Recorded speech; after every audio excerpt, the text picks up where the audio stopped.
Welcome to Xhibition, an Xbox podcast, episode number 24, now with new and improved audio. I went ahead and upgraded some of the stuff in the setup this week. If you guys can't tell, I got a Wave XLR, and I've had a pod mic for a while that's kind of been sitting in the box. I went ahead, made that leap back to the dynamic microphone system. Let me know what you think, because we've got a big season ahead, so I thought that I would go ahead and get that mic ready, because we'll have a lot to talk about, including this week with tons of gaming news to dig into. We've got the Halo Infinite campaign overview trailer that dropped last week. We'll touch on that briefly, along with this month's Inside Infinite, which digs into UI, UX, and the inspiration for Halo Infinite's armor. A big conversation there with some potentially controversial opinions coming from yours truly. But on top of that, we've got the 10th anniversary of Skyrim coming up with the Anniversary Edition. Lots of new content coming in that bundle, and I'll tell you more about that. A great deal on Forza Horizon 5 and its future content for Game Pass subscribers. You can get it for less than the cost of a game. Very awesome stuff there, and I'm talking about the Premium Edition. We'll dig into that more, and a great new Xbox exclusive is on the way from the team from the Banner Saga. Again, huge show for you. Let's go ahead and dig into it. To kick off today's show, we're going to touch briefly on the Halo Infinite campaign overview, and I don't want to spend a ton of time on this because, as we all know, this campaign overview has been out for a while now, but the way that it was released was strange. It was essentially announced on Sunday evening, and then it was put out on Monday morning at 6 a.m. Pacific time. That's pretty dang early. But this is the first time that we've seen Master Chief and Halo Infinite's campaign since last July, whenever we got the campaign trailer that spawned the Graig meme and that really did kick off this conversation around should Halo Infinite be delayed. And it's clear that number one, it should have been delayed, but number two, that delay has certainly paid off. Now, will this be a perfect game? No, and there are a lot of aspects of this trailer that I'm not super fond of. Specifically, I don't think the textures at certain areas look that great, but they're saying that's part of the art style, and largely I believe that to be true. Obviously, you have a lot of beautiful environments here, but when it comes to some of the armor choices, I'm not really big on how the armor looks on enemies. That's just me, though. But I'm also a huge fan of Halo 4, and I wasn't even too averse to the way that Halo 5 looked. I'm very much so a grounded kind of guy when it comes to designs. I would love to see a more realistic take on what alien armor would look like if the human race discovered some kind of very advanced alien species. That's what I'm looking for. Now, with Halo Infinite's Master Chief design, I don't find any kind of issue with that. I think the armor looks fantastic. And there are plenty of comparisons that show last year's debut versus this year's return. And it's clear that a lot of work was done on that. But in this month's Inside Infinite, there is a deep dive into not only the user interface and the user experience, but the character design and the inspiration for that. And so a lot of this is coming from Halo 3 and Halo Reach when it comes to the armor for Brutes and for Covenant, which of course Brutes are part of the Covenant, but regardless, you have a lot of inspiration from those older Halo games, and that's pretty apparent in stuff, especially when it comes to the grunt armor, which is down below. Very blocky, in my opinion, but the elites have been slimmed down. They try to look as slim as possible. They try to look like very elite warriors, and then you have stuff like this, which is a new species you'll encounter on Zeta Halo, the Skimmer here. But a lot of this in the new Inside Infinite, if you do want to do a deep dive to learn how they are developing the user experience to make it easy on the eyes and to make it something that is simple to understand, that gives you all of the information that you need to know in a very tight and concise kind of way. But once again, specifically for this instance right here with the grunts, I get what they're doing here, and it looks good. Don't get me wrong, this design looks good. But when it comes to the skin tones here, and when it comes to the face, especially right here on the forehead, it feels still kind of like a claymation kind of thing for me. The armor is a huge improvement, and like I said, don't get me wrong, very happy with where the game is at right now. But for me, I'm a huge fan of what we saw in Halo 4 and Halo 5. I loved this design for grunts because this feels much more realistic for me. Obviously, you see some age when it comes to the hands and when it comes to the body here. This is a Xbox 360 game. But again, very impressed with how this all came out and how it looks. The same could be said for the Elite design. I thought this looked very much so realistic. This is what I imagined whenever I think about the human race coming in touch with this advanced alien species. But with this, again, I get it. It's a game. Doesn't have to be ultra realistic, but this just doesn't really feel like what I would expect from the Covenant whenever they make contact with the humans, especially when it comes to these jackals. Not really what I imagine when I think of a jackal, but I digress. Still looks very, very good, and I'm totally cool with what they have put out. Now, this boy right here, Graig.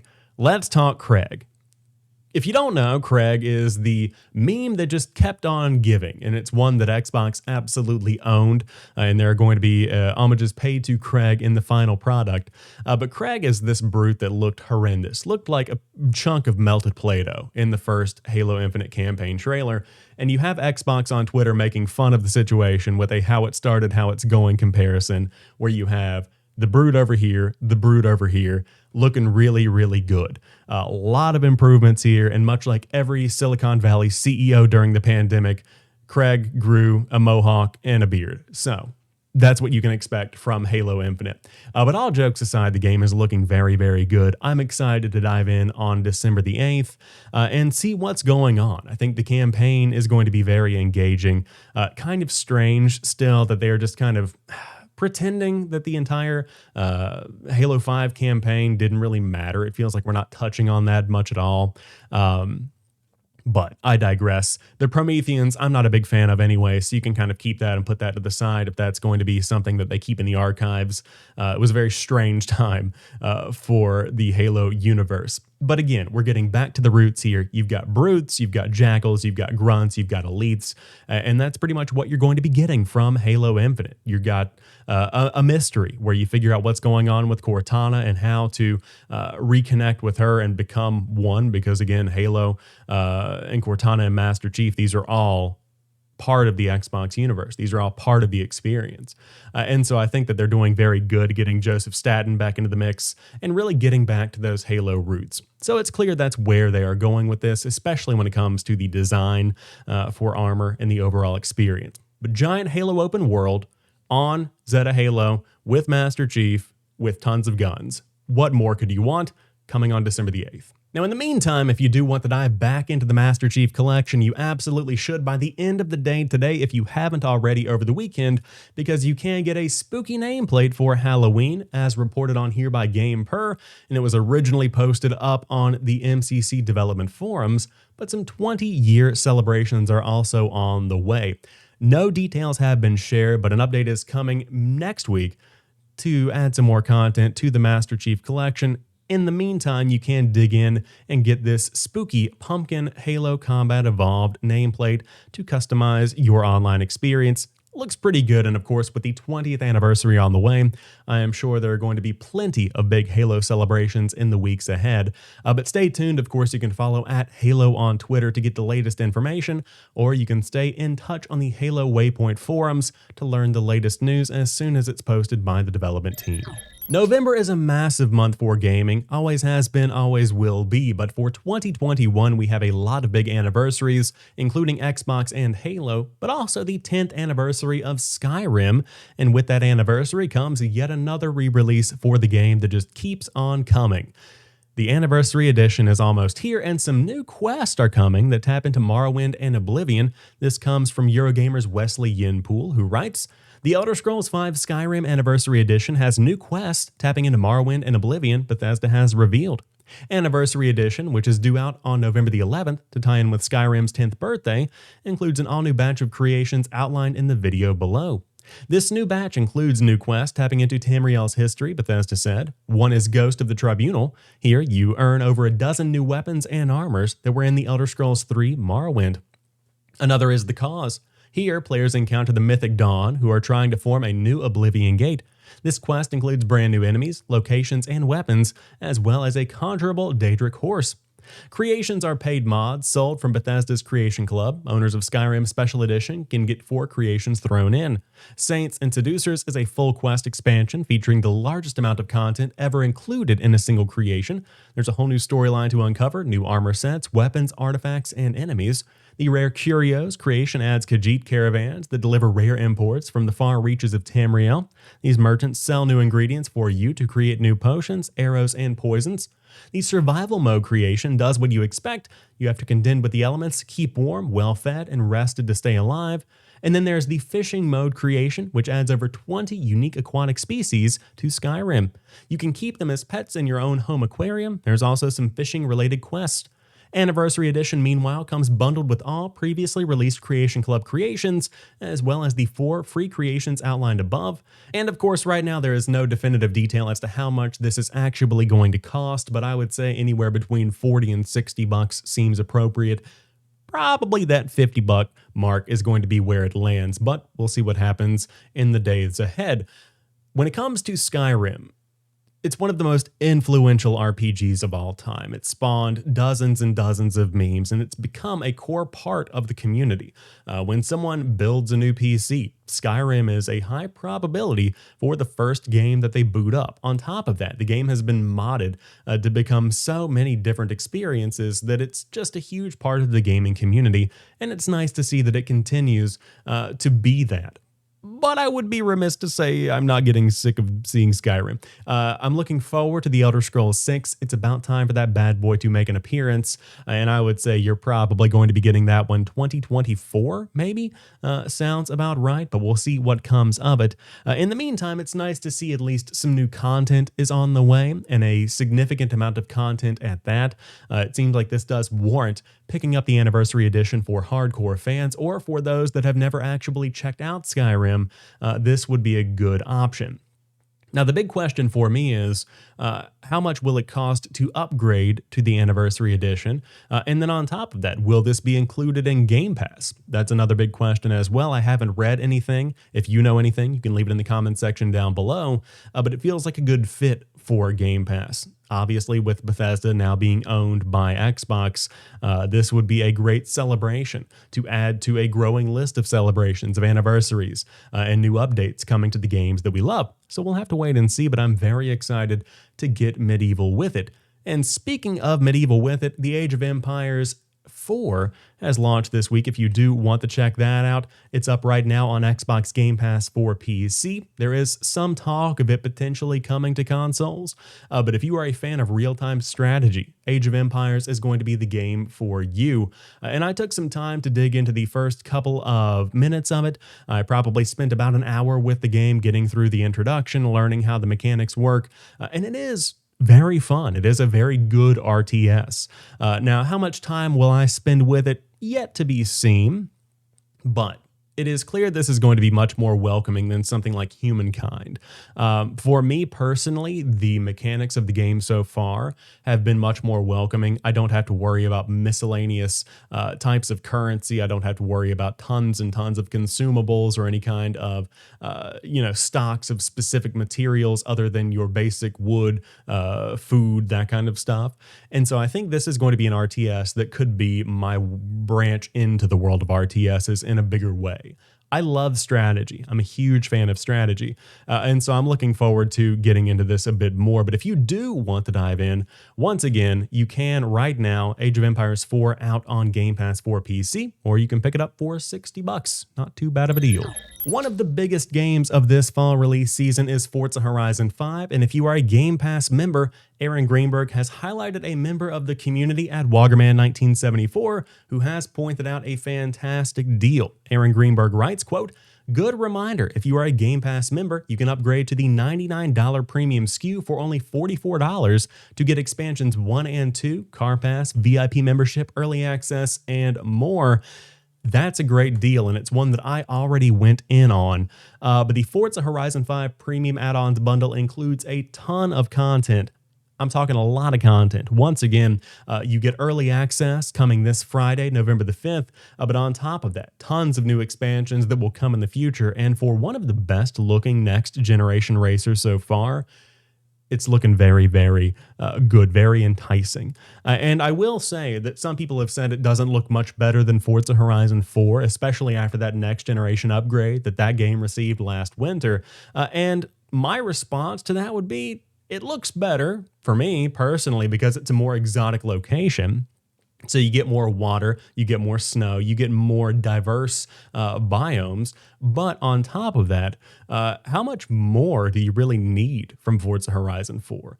What did you expect from Forza Horizon 5? Forza Horizon 4 is one of the most gorgeous racing games I've ever played. It is phenomenal. I put tons of time into that whenever the Xbox Series X launched, and eventually I'm looking forward to going back to Forza Horizon 3. I'm planning on getting a physical edition of that since it's no longer sold digitally, and diving back in to see the Australian outback and get that Forza Horizon experience.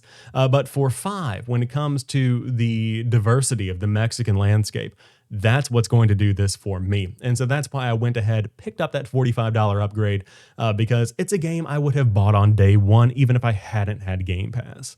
And so I don't need to play the game before purchasing the expansions, because I know this is going to be great. And I'm trying to not watch so many videos of it because I want to be wowed from minute one. I want to dive in and see these locations, see this experience, and then get that firsthand feel, rather than saying, oh, I saw this on X and X's podcast, whatever it might be. So if you do want to check it out, save $5, $45 gets you so much content in Forza Horizon 5 and that early access as well. But once again, launching day one on Game Pass is massive for Forza Horizon 5 because it is the premium racing experience. When it comes to simulators, Forza Motorsport is great, Gran Turismo is good, but I'm not into that. That's not really for me. Forza Horizon is where it's at, and 5 is going to be one that I spend a lot of time with this holiday season, pretty much bouncing back and forth between Halo Infinite and Forza. That's probably where you're going to find me. Now let's move on to a new report from VGC. id Software is hiring for a long-running iconic action FPS. The vacancies request applicants are well-versed in fantasy and sci-fi art styles. Sounds like some more Doom is on the way. That's pretty much a given. But regardless, Jordan Midler over at VGC writes, the studio behind Doom, Rage, and Quake is looking for a senior technical animator, a skybox artist, an environment concept artist, as well as other technical positions. Notably, the art positions list that potential applicants will be responsible for the visualization and implementation of AAA quality sci-fi and fantasy environmental vistas and skyboxes, end quote. The list of qualifications desired for the role also requests that the applicant is very well versed in fantasy and sci-fi art styles. It seems that some Doom is on the way. Now, of course, that makes sense. Of course, id Software is very well known for Doom. Doom is basically synonymous with first-person shooters, especially when it comes to those legacy experiences like Doom 1, 2, and 3. But Doom Eternal was a big hit for 2020, one of my favorite games of the year, and it recently released its 6.66 update with a new Horde mode, Battle Mode 2.0, which is the multiplayer experience. Not big into that, but the perfect time to dive back into Doom Eternal is right now, and that's what I started doing last night. Now, unfortunately, I've completely forgotten how to play the game, so I'm probably going to have to go and start over, basically, and play at least a couple of missions before I can check it out. But the Ancient Gods Parts 1 and 2 are out right now. If you do want some DLC, those were released over the course of the past few months. And then on top of that, you also have that Horde mode, which adds a lot of value to this game. And that's the experience that I'm looking forward to having. But id Software hiring is a very good sign, kind of a no-brainer, and it's good to see them staffing up, which means development on their next Doom is starting to get underway. So, could be seeing it sooner rather than later, but we don't really need anything right now. Again, we just got a Doom, so it could be about 3 years from now, I would say, going from the timeline between Doom 2016 and Doom Eternal. It really depends on what they do with the IP, and on top of that, if this is even going to be a Doom game at all. Now let's jump over to Windows Central's Jez Corden, a fantastic follow for those in the Xbox community, who reports on Project Belfry, a new Xbox exclusive coming from the Banner Saga dev Stoic Studio. This news is reported on by Jez, comes from Jeff Grubb on his podcast Grub Snacks, his live stream over on YouTube. If you don't watch that, you absolutely should. But it looks like this is going to be a big addition to the Xbox lineup with some very unique art. Quote, Project Belfry will sport similar painted art styles to that found in the Banner Saga, depicted above, while sporting side-scrolling brawling combat, similar to the likes of the PlayStation exclusive Dragon's Crown. Grubb specifically linked the art style to the anime movie Princess Mononoke, which sounds like it could be a quite gorgeous game indeed. The Belfry hinted at by the game's codename will form some sort of base for crafting and upgrades too. Belfry is another title joining what seems to be a vast expansion of Xbox Global Publishing's footprint, working with devs big and small to bring more titles to Xbox Game Pass. Super excited about this. Of course, the Princess Mononoke call is a fantastic sound to my ears. Love to see that kind of verbiage thrown around. But the Banner Saga is stunning in its presentation. It really, really does bring out the best in gaming. I think it's a fantastic way to showcase what games can be in terms of art, and these games inspire a ton of people to make games, the next generation of creators. I mean, look at this. I can't believe this is something you can actually play rather than watch. And so with a reputation like this for the Banner Saga 1, 2, and 3, it's great to hear that they are teaming up with Team Xbox to deliver an exclusive, likely coming to PC as well, which tends to be the Xbox motion, because you certainly don't want a repeat of what happened with games like Halo 5, where they're now trapped on last generation hardware and can't be experienced by that PC community. But I digress. Very early on, again, this is just a report, so we could see this maybe at the Game Awards. Of course, as time goes on, it's more and more likely we will see some kind of news of this coming, but a great new gift for those in the Xbox community, especially when it comes to adding more value to Xbox Game Pass. And to round out today's show, we have once again a lackluster Games with Gold month with $79.96 in value and 3,200 gamer score to earn. The November Games with Gold lineup is here on the Xbox One and Series X and S. Get ready for a ridiculously fun time in moving out and defend your kingdom in the beautiful 2D platformer Kingdom 2 Crowns. And for our lineup via backward compatibility, a classic Sega character returns in Rocket Knight and defend Gotham from evil in LEGO Batman 2 DC Superheroes. Of course, moving out is going to be available from November 1st to the 30th. Kingdom 2 Crowns is available November 16th to December 15th. Rocket Knight is available November 1st to the 15th, and LEGO Batman 2 DC Superheroes is available November 16th to the 30th. So, when it comes to these games, what I am looking forward to is going to be Moving Out. I'm looking forward to checking that one out. If you are a fan of Overcooked and those kind of collaborative team-based games, that's essentially what you can expect from Moving Out. When it comes to the rest of the titles, they're free with your Games with Gold subscription. And again, this is really just a subscription designed to provide value for the non-Game Pass subscribers, those that still need Xbox Live Gold. It increases engagement and adds value to that specific ecosystem. I'm looking forward to picking this up, playing it couch co-op with my girlfriend. I think that's something you can do within this game, and I think it's going to be fun for that specifically. But when it comes to the other games that are included here, I might check out LEGO Batman. I'll add it to my library, but there is nothing that really draws me to it. Again, the other games are fine, but it's cool to see them continuing to support this. But when you compare it to something like PlayStation Plus, I mean, you have Kingdoms of Amalur: Re-Reckoning as one of the games included for the month. Come on, dude. You know, like that would be great to include in a Games with Gold. I would even love to see that on Game Pass if it's not already out there. So again, if you do want to check out the Games with Gold, they are free with your subscription both to Game Pass Ultimate and for those that are subscribed to Games with Gold in general through their Xbox Live membership. That wraps up this week's episode of Xhibition, an Xbox podcast. If you enjoy the show, hit me with a like down below on YouTube, subscribe on podcast services, or overwhelmingly, just tell a friend about the show. Drop it in your Xbox Live party chat, whatever you've got to do. Help me spread the word. I would greatly appreciate that help. But on top of that, we're in the thick of the holiday release season. Let me know what you're playing right now. Would love to see what you are getting your hands on.